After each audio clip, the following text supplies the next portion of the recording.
Welcome to the Blockbusters and Birdwalks podcast.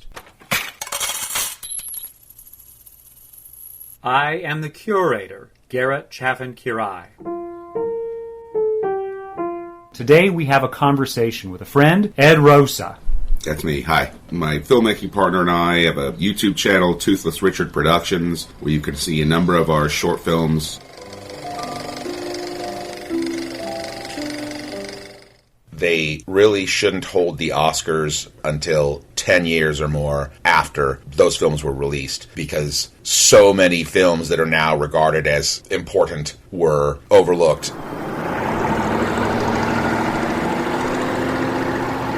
You suggested Paradise Now. I'd never heard of it. So I said, okay, that sounds good, especially when I looked at the little basic synopsis that IMDb provides you. Mm-hmm. Palestinian terrorists preparing to kill themselves. Yeah. Great! Yeah. You know? Topical. Especially right now. Yeah.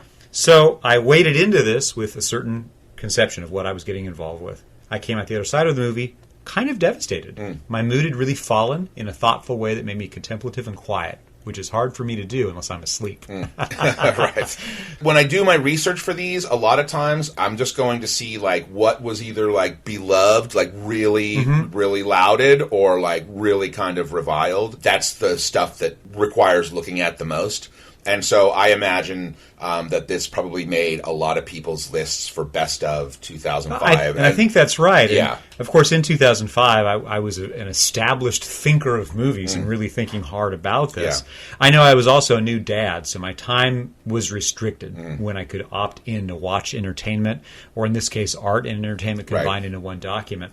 And as I grow older and feel more staid and stuck in my habits, we all get this way. It's nice to be unbroken just a little bit. Being pushed outside of my own bubble, I always enjoy, because I feel that I always come out the other side a better person, or at least a savvier film consumer. This movie is excellent. So if that doesn't bleed through in our conversation to whoever's going to listen to our conversation, you need to understand this is a great movie. I didn't know that was the case until the back portion, the last half of it. Right. Up until then, it's procedural and interesting, but then it becomes truly excellent. In brief, this is the story of two Palestinian young men who have iffy work, no real prospects for the future, and they're recruited to go become suicide bombers. They're going to be smuggled into Tel Aviv, and they're meant to go blow up soldiers. As an ongoing fit of resistance in the ongoing occupation, from their point of view, of the Palestinian territories, in particular the West Bank, which is where these boys come from. These boys. Nablu or Nablus or Nablus. Nablus, is that it? Okay. I think that's how it's pronounced. The problem ensues when their connection to smuggle them out of the country, or rather to cross the border, it goes wrong. Instantly. At the very moment, soldiers intercede and they're dispersed, and they're body bombed. They're rigged with gear that's to explode with a drawstring in their sleeve. And they've been told, if you try to fidget with this, it's going to blow you up. So they spend then a day trying to find each other to either go through with their mission or quit. One of them gets cold feet and the other doesn't. And in the end, you're left to think, well, what actually happened here? Because you close in on the face of the one who decides to go through with the mission and smuggles himself back into Israel, sitting on a public bus filled with civilians and soldiers both, and we zoom into his eyes. It fades out to white, and we have a 4-minute-long silence as the credits roll. It's open to interpretation, which I think is perfectly clear, but that's the story. The young men are Khaled and Saeed, who appear to be best friends from youth. They clearly love each other in a very brotherly, protective way, and they clearly come to a real crossroads in their sense of morality, mortality, the goals of their future, partly because Saeed encourages a friendship that borders on romance with a young woman named Suha, who is the child of a former, what the Israelis would call a terrorist, who has been killed, martyred. They call him a martyr. Right. And she's been trained abroad. She has seen a wider world, and she is very much articulating the position of, you must be an activist to dispute occupation. You cannot become the murderer of the murderer. Right. That's kind of you have to lead by example, which is totally smart to me. The articulation of very complex issues that I, from a distance, think I understand generally. I definitely don't. Well, I mean, just it's laid out, and we can't quote here because I don't speak Arabic. I I don't speak Hebrew. Right, yeah. I barely speak English. So there's a way that the movie can't be pulled out of its context and just drop in the testimony of these characters as written by very, very thoughtful filmmaker, Hany Abu-Assad, who is a marvel. And he worked with collaborators Barrow Bayer and Pierre Hodgson to create this screenplay. In any event, there is a scene when Suha is hanging out with Khaled after their intention of getting into Israel has gone sideways. The men are separated, and Khaled and Suha are trying to find Saeed. They're trying to find him safely, they hope, so that the men who sent them into harm's way don't just murder them outright, presuming that they've spoiled this cell of Palestinian activism and violence. Right. And we listen to them talk back and forth, and we hear their arguments as being true. That Khaled explains that in this country where I live, I am a prisoner. Everything I do is surveilled and organized by somebody who is not me. And I will never escape this. Yeah. Nobody I know will ever escape this. My only way out is death, either through natural design or I choose to make my death account for something. And one way I can account for something is to fight back against my occupier by using my body and the missiles attached to it to bring death and destruction upon my foe and cause them pause. And she says, that's all well and good, but what's going to happen to everybody else who's not blown up with you? Right. You're just going to leave like your family destroyed and miserable. Right. Well, it actually, and you'll give them an excuse, the Israelis an excuse, because they fear us for these terrible acts. Like, you guys killed a couple of people that from our team, so now we're going to kill some people on your team by killing more people on our team. Then the whole suicide bombing thing. While I get it, it also seems a little foolish. Part of what I was chewing on while watching this movie is its effectiveness of making me become fully sympathetic with young men who become suicide bombers. And one of them is successful. The other begs off and he goes towards his humanity and fails as the kind of man he has been raised to be, which we also get a taste for in the movie itself, which I found just sort of a stunner. Like, my Western values, my American privileges were checked because I bonded with these men. And that's really a testament to, I think, good art. Yeah. Because I wasn't expecting to find myself cuddling up to these Palestinian youth who are going to become the murderers of people indiscriminately and with no clear target. And I've been kind of like worried about talking about this because it's such a hot button issue right now. Sure it is. And it seems to me that at least in the public discourse surrounding this whole thing that I've observed, however you feel about it, you're wrong. Because anytime you say anything in one direction, somebody says, oh, you're anti-Semitic, or if it's in the other direction, like you're a Zionist or whatever. Yeah. Within the bubble of the film, I did become completely sympathetic, but I also couldn't help but think, like, depending on who you watch this with, they might be like, "Oh, this is propaganda." Yeah. Or if I even copped to within the bubble of the film being sympathetic to these characters, I would be accused of anti-Semitism or something. So I was really aware of that. There's a moment during the days-long search when the two men are separated. We get glimpses of each of their separate activities while they're trying to figure out, what do I do with myself? Khaled ends up having a cigarette against some rubble while looking down a hill. And then we get the point of view from his position. He's looking through a cyclone fence on a settlement. And the settlement is as modern as anything around me here in Southern California. Right. It looks like the apartment complexes that I drive by. It's got good infrastructure. And he's smoking a cigarette lying against ruins. Every building is like totally bombed out or like falling apart. If he kicks a football as hard as he can, that goes into Israel. Yeah. If he keeps it where it is, he's in the occupied West Bank. Right. That's the only difference. And that proximity to a world of distinction is highlighted in a couple of occasions. And it's when the two men do make it into Israel, and we see an instantaneous change in infrastructure. Really nice tarmac. Wonderful looking clean buildings. No trash anymore. Yeah, hot girls in bikinis. Correct. And we don't linger over it, but we are allowed to notice these things. Right. Just the freedom with which, they can just, their lives are clearly not encumbered by the same, they don't have the same negative things hanging over their head. Right. You wouldn't see the restriction they feel, the impoverishment that they daily live with. Many scenes of the movie feature this little cell of Palestinian activists / terrorists trying to organize their forces and equip these young men to go do their duty, to be martyred, right? That's the word they like to use. And while this group of men is moving from place to place to remain hidden, we're taking down alleys, we look at buildings, and everything looks totally screwed up. Certain buildings, they look like they have been bombed, but they're collapsed. Oh, yeah, it's like rubble, yeah. Right. Like, crumbled walls and... And because we see that as the background piece, I know we could be, elite effete film studies guys and say, oh, neorealism, it's just the Italians. And it's the bicycle. Well, and obviously that's a reach, because this is a Palestinian filmmaker affiliated with Palestinian funds, employing Palestinian performers, etc. And what it lends itself to, though, is this isn't some doctored thing in a studio up in Los Angeles or Vancouver doubling for something. This is shooting. There's a shot, like, on location. Yeah. It's a real place. You have an impression of what is weighing down on these people. Another little moment. And this sticks out because it has to do with the men preparing for their eventual bombing experience. They're sort of unshaven young guys at work, but they're approached by leaders in this cell. The leader that approaches them, his name is Jamal. He's got a beard, he wears glasses, he's in a suit.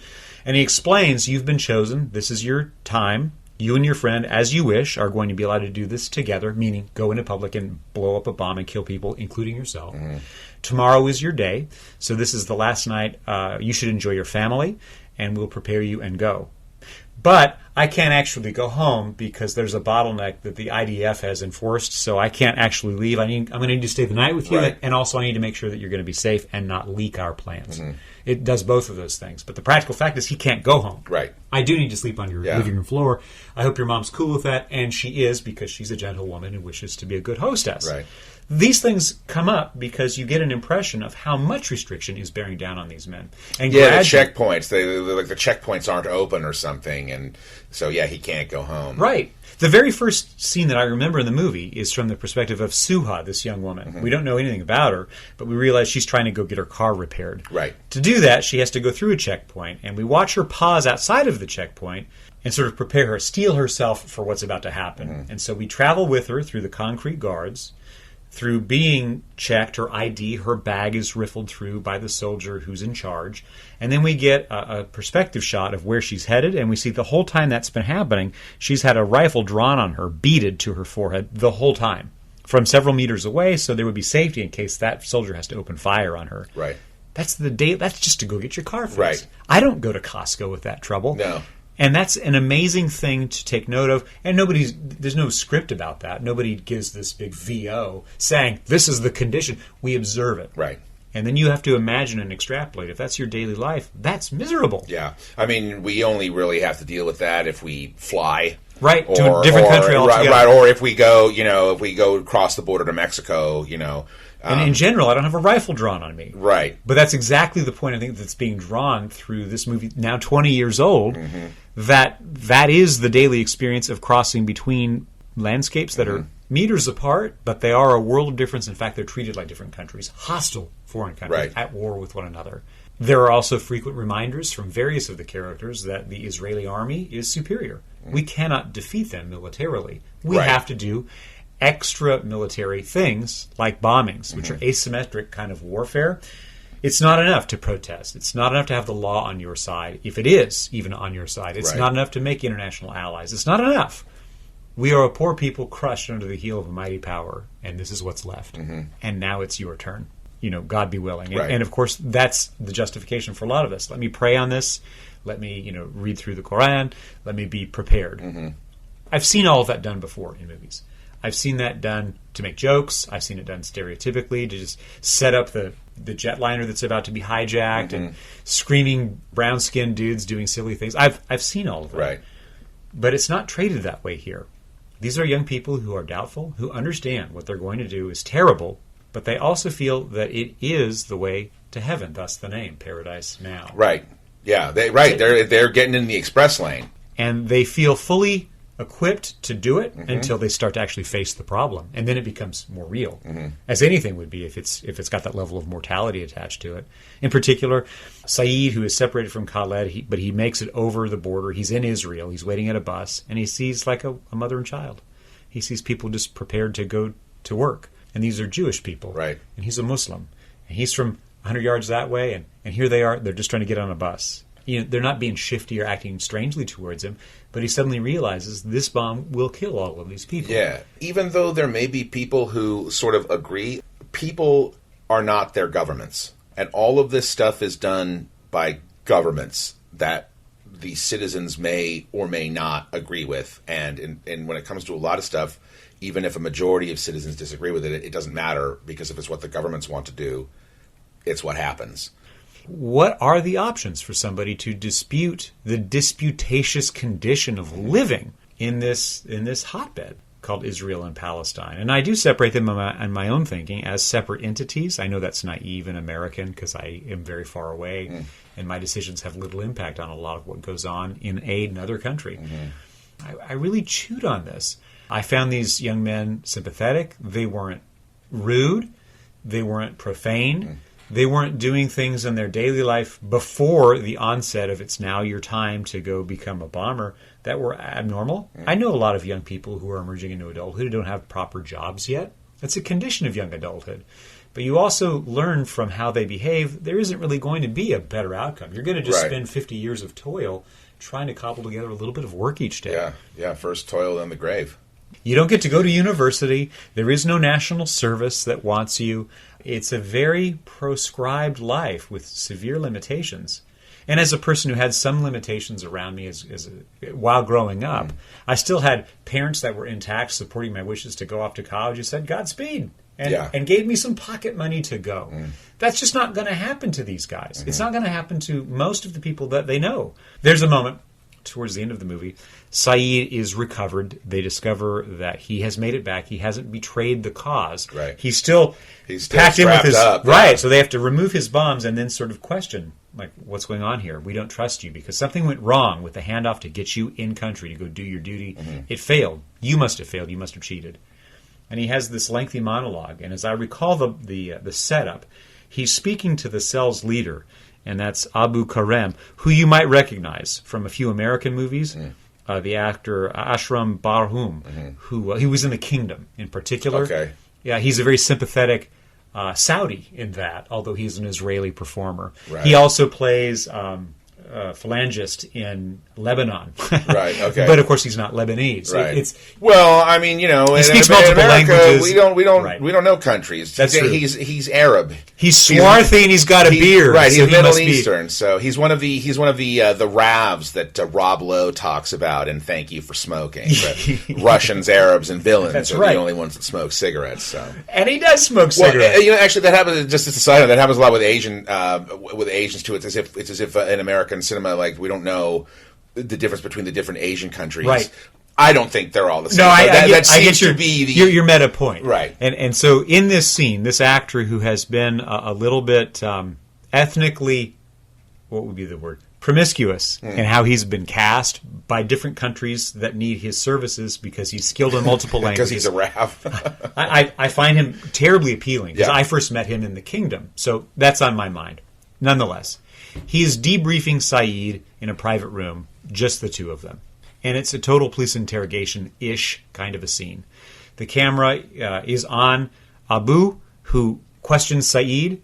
The camera fades to behind Abu, so we see him silhouetted in reverse, right, looking over his shoulder. And the camera has this really slow track to move off his shoulder to favor Saeed and center him in the screen and then push into him in close-up. A continuous take. It's marvelous. Yeah. And what Saeed gives us is the story of how his father was a collaborator, a Palestinian helping the Israelis do who knows what, who was eventually caught out and executed by fellow Palestinians. Right. All he wants to do is prove that he is a good man because he realizes his father was a good man until he was, in his words, weakened by the settlement efforts of the Israeli who used him as a collaborator. Yeah, it's kind of like Lieutenant Worf in Star Trek The Next Generation, and the Klingons. Yeah, that is correct. And thinking about that and the connections and the feelings I have about my family, the rightnesses and the wrongnesses of their past behaviors or beliefs and my reflection of those as relation to it, it's powerful stuff. It's awfully hard to escape who raised you, for good or for bad. And here he is trying to claim to the man who believes that he's betrayed the cause of Palestinian resistance, including suicide bombing. He's trying to opt back in and say, no, all I want is to make this right. And the only way to prove it to myself and to you is to let me do this again by rearming me and sending me back, coach. Yeah, put me back in, coach. Yeah, I'm ready. That's not disregard my bum knee. I'm ready to play. Yeah. And from that point, we realize that Saeed, who has the girlfriend figure Suha, who digs him, and he digs her. Yeah, but he's definitely intentionally keeping her at bay. And he is dug into an ideology that she cannot access, though she has seen it before. Her father was one of these guys. Whereas Khaled, at that point, has pulled away. He's no longer capable of following through with this. Well, it's funny because I know you mentioned, you used the term cold feet earlier, but after listening to Suha in the car, she kind of gets the gears turning in his head. Right. And her words have wisdom to him. Every time he makes a claim about how this is the only option I've got, then she'll turn around and make a counterclaim. Well, what is going to happen next? Which is a very valid one, right. and that starts to, she's planting seeds that then take root. Right. So, but that could also be a way to sort of justify the cold feet that he may be having. Right. Although I got the sense that, even though clearly this wasn't the case, I got the sense initially that he was sort of more into it than Saeed was, and I thought things were going to go a different way. I agree. The reversal. At first, Khaled is the one who seems to be the true believer. He's also the one who... he is the one who records the video testimonial of his martyrdom. Right. Before... It's an interesting process. And this is in the first, I think, 30 minutes of the movie, right? They take these men into isolation. They put them in front of a video camera, give them an AK, and stand them in front of a flag, and they have prepared remarks, their last word and testament, before their faces and heads are shaved, before they're given a bath by their fellow cellmates, who very carefully and lovingly kind of scrub them clean, give them fresh clothes and a bounteous meal before strapping on the explosives and then sending them to blow themselves up. That's the process. It becomes darkly comic because the videographer, to take this video of Khaled making this testimonial, can't make the camera work. But we hear the whole testimonial before the videographer explains the camera won't work. Right. Meanwhile, Saeed is behind the camera operator, and you can see it register on him as somehow false. At that point in the movie, in the first third, it appears that Saeed is being pulled along by the charms of his best friend, and Khaled is the true believer. Right. But those roles switch over the course of the movie's overall length until finally it's Saeed who's the true believer and Khaled who's the one who's, I don't feel strongly about this. And there are markers for why that's the case. In particular, Saeed's father was a collaborator executed by fellow Palestinians. In part, it's because Khaled's father, who's still alive, was once harmed by Israeli soldiers. Right. But Suha is the divider between these men. She favors Saeed as a romantic partner. We know that they dig each other. They eventually kiss, and that's Saeed's way of saying goodbye to her.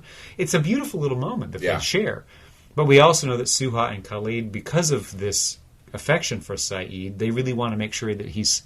Well, they want to find some way to make purchase and pull him away from this sure death. Right. They want him to not do this. Right. And they're unsuccessful. At least that's my read of the conclusion of the movie. I don't see... Yeah, I mean, I guess you could read it another way, but to me it was pretty clear. Yeah. Given all of this, I also was thinking about the context then for this movie in 2005. I'm not as clear about the various issues confronting Israel, the West Bank, the Golan Heights, Gaza at that time. I think that 2004, 2005 was in a relative way a more quiet period for those different functional areas. Partly that's because of our own country's terrible incursion into Iraq and Afghanistan, which drew forces that might be hostile to Israel, to those other locations. Regardless of that, when this movie comes out, and it was, by the way, this was a delicious irony, it was a Valentine's Day screening at the Berlin Film Festival. Oh, wow. Isn't that sweet? Yeah. And it took then some months before it found an American distributor. It was, a very small release when it finally got into our shores and our screens in October. So I'm thinking about October 2005. What was happening? What do I remember? And as I said, I was a new parent, so a lot of my time was just spent following a toddler learning to walk. That's so crazy because, we literally just passed, the 1-year anniversary of the Hamas thing. It's just really weird that this would come up at this moment. And that was, it's a kind of kismet, to borrow that phrase, that you suggested this to this conversation that we could have, and I bit.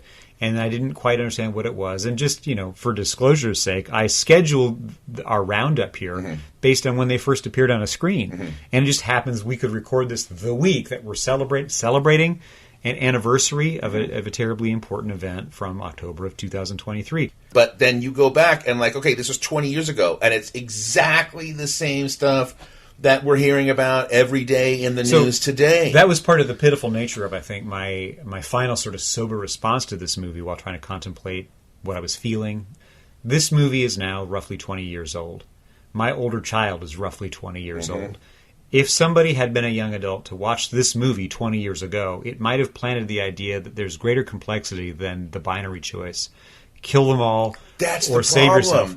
And the kids that were born like the age of my child growing up under this condition are now of age to make the choice that Saeed and Khaled have made. And there's new kids born right now.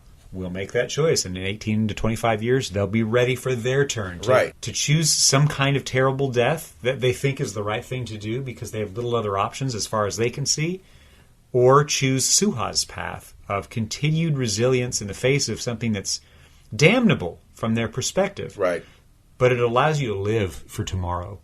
And then what's the condition of life? And these things, they don't stop being a weighted concern with all of us in a general way. But this specific region with these groups of people, it's hard to know how to respond with anything positive about this is what I think would make it better. And so many people seem to have it figured out for themselves. And they're on one side and that's it. But the more I think about it, that entire morass is just like the most complicated knot in human existence. There's no way to untie this. Both sides of this dilemma are so sort of dug in, and there's been so much violence. In light of my extra-textual world, before I watched Paradise Now, I read a lot of op-eds in the newscasts and the newspapers that I subscribe to, and the word winning comes up a lot when people are reflecting on this. Right. What does it mean to win in Ukraine? What does it mean to win in the Taiwan Straits? What does it mean to win in Gaza? What does it mean? Does anybody win a war anymore? Right. I assume that means that every one of your enemies is put in the dirt. So who are all the enemies? You got a list? Have you got their pictures? Is it like the deck of cards that Bush gave us because that's what we got to do in Iraq? That worked out well. And that's just our country's perspective. And then it starts to be a generational conflict. In that example, you blow up a bus full of soldiers. Well, they got families. They got siblings. How many of those people are going to redouble their efforts to believe they were wronged and send their next child? Right. To go murder whoever murdered them. Right. It's just like abuse. You have to break the cycle somehow. You have to do it yourself. Otherwise, it's going to keep going. And it's super painful to break those cycles. It takes a long time. And people alive now won't see the full fruit of that kind of cycle breaking. My position about this movie, as I leave it, these aren't propagandists saying, let's blow up Israelis. These aren't propagandists saying the Palestinians are the right people. These are thoughtful storytellers who are also Palestinian, who are reflecting on the conditions of the world that they know about and telling a really good story that is absolutely and certainly infuriating to many because it centers on two young men who don't see another option. And it doesn't make light of that. It lets us marinate on their complexity, and we understand how intense their ultimate choice can be. We understand its ramifications. There were two other movies I want to draw your attention to that I know were in theaters, much bigger releases. I went to go see the Nicolas Cage movie Lord of War, which is a war profiteer, a guy who sells weaponry to the highest payer, and then becomes morally compromised when he realizes that his armaments are being used for terrible things to prop up awful people. And then in November, under much fanfare, I went to go see Syriana. I think we're planning to watch Syriana. Yeah, we are. I didn't see it, but I will because we're going to get there. It will be eerily interesting for you to experience Syriana now with this in your back pocket, because one of the strands of Syriana is how a young man becomes radicalized to do the unthinkable because of the circumstances that he faces. And we'll see that dramatized really briefly, and not as a character sketch of these two guys within their community, but in fact a young man taken out of his community. I found Syriana so remarkable, both because it was a fairly major Hollywood production, had a lot of star talent on the screen, and it, like Paradise Now, makes no attempt to say this is the answer. it does nothing but show the complexity of global systems at work to impact the lives of individual people who are forced between bad decisions and sometimes make the worst one possible. Right. And of course, we're only 4 years out of the 9/11 experience, which did bring home to the United States the difficulties of dealing with the world at arm's edge through our terrible wealth and inflicting our beliefs on others who would object periodically and do. And in 9/11, perhaps in the most extraordinary way we've ever been able to civilizationally remember. Where this doubles back to the original idea of this particular conversation series, giving some time to reflect on something to determine whether it's good or it's bad, what it was forgotten irresponsibly or celebrated stupidly. This one was more or less kind of forgotten after its immediate release. But I know it frustrated people. And I think that does have to do with its direct connection with a whole series of activities. For us, it would be 9/11. For people who were living in the occupied territories or in Israel, it would be a different set of circumstances. Right. And with the shift of time, our points of reference have changed too. What used to bother us won't bother us in quite the same way. What now makes us angry, we couldn't have anticipated. And so this movie does have a relationship with the present, which is extraordinary.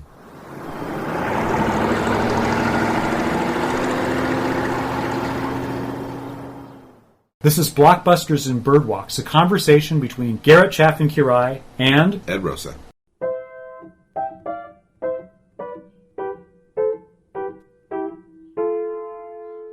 Boop boopity doo.